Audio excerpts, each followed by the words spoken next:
So thank you for taking time today. So could you please tell me your name? My name is Roy Male, R-O-Y, M-A-L-E. Okay, thank you. So I'm going to 5 questions. First 3, could you please give me a brief introduction about yourself in like a 2 or 3 minutes? Okay. So I'm 62 years old. I've lived in Canada most of my life, but I have traveled a lot and worked in several other countries. I'm a family doctor. I did my training here in Canada at McGill University and McMaster University. I work full-time as a family physician. Wow. I work mainly with refugee populations in downtown Toronto, and I've spent several years in the past with Doctors Without Borders, also working with refugees and displaced people in several countries around the world. Wow, that's super nice. It's kind of difficult for me. Yeah, right. Okay, so second question. So when was the most challenging period in your life so far, and what was the circumstances? I mean, of course, life is full of many challenges all along the way, but I think one that for me was more recently, it was when my mother was sick and passing away. She had dementia, and it was just very heartbreaking and difficult. She ended up in a nursing home, and with my sisters we were there, but it's just if anyone's lived through that, it's a very hard thing to deal with. But so many wonderful things along the way. The staff all along the way, the nurses and caretakers were all excellent. That's great. Yeah, actually my mother passed away last year, and she had a cancer, and also she had a mental problem too. So yeah, third question, how did you specifically overcome that challenging period? So I think it was like really using friends and family for support. My sisters were great during that time. My colleagues also at work were very accommodating. If I needed to take time off, it was never a problem. And then we, just by being able to spend some time, a lot of time over the last 3 to 4 years with my mom, we ended up having some very nice times together.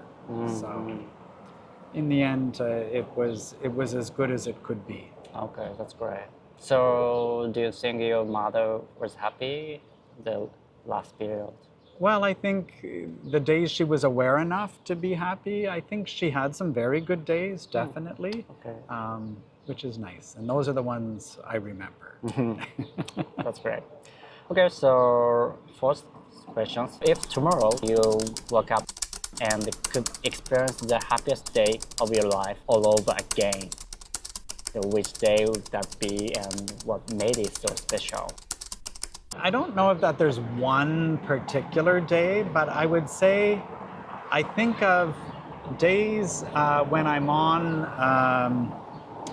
in the Canadian wilderness on a camping trip, and really with friends, but a small group of friends, usually just 1 or 2 or 3 people, and then just the beauty of nature, the peacefulness, the serenity. For me, it just doesn't get better than that. Oh, well, when was that? When? Yeah. Oh, so many years. Yeah, different trips, different parks. Mostly in this province in Ontario. Yeah, very beautiful. Nice. Especially when the weather cooperates. Okay. This is Canada after all. No, yeah. This sounds good. Okay, this is the last question. According to the United Nations, this country, Canada, ranks as the 13th in 2023 happiest in the world. What are your thoughts on this ranking? I guess it's a decent ranking. I guess I think there's a lot of variation across Canada. I find in a big city like Toronto, where we are now, people are often very stressed out, and life has become so unaffordable here That's true. that I think it's hard for a lot of people to feel happiness when they're so busy struggling just to pay the monthly bills. Yes. It wasn't like that even 5 years ago as much. Only 5 years? Certainly it was way better 15, 20 years ago, where I would definitely have seen that as a possibility. So yeah, life is challenging here, but we live in peace.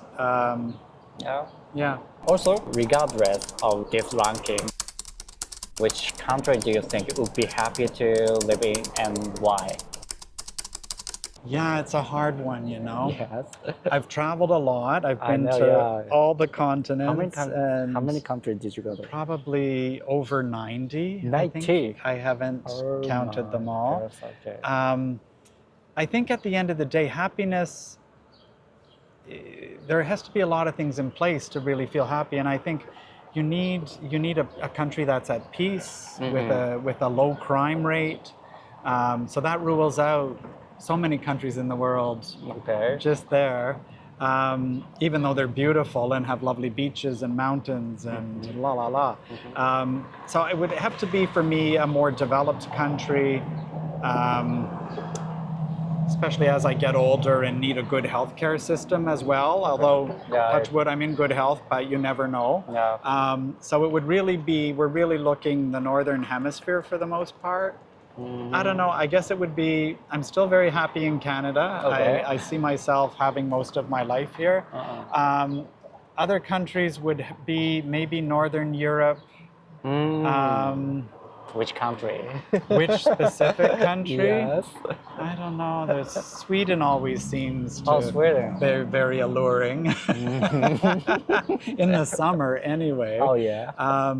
But yeah, hard to say for me. I think I'd need to travel around and just feel the energy of a place and decide. Because as I age, I'm a different person. So my priorities and wants and needs are different as well.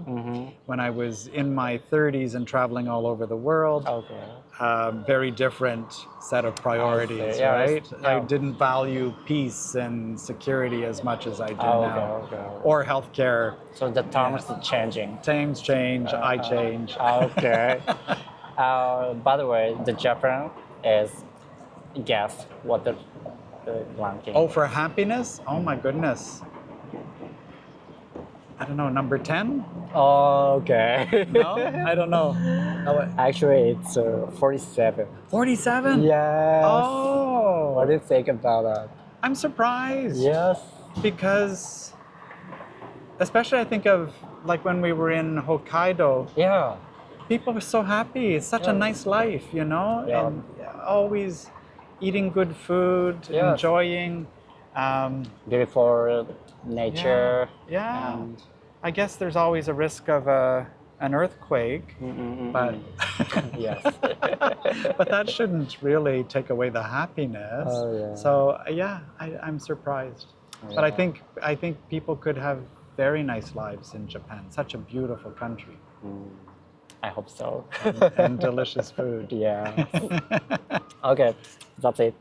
Thank you for taking your time and wish me luck.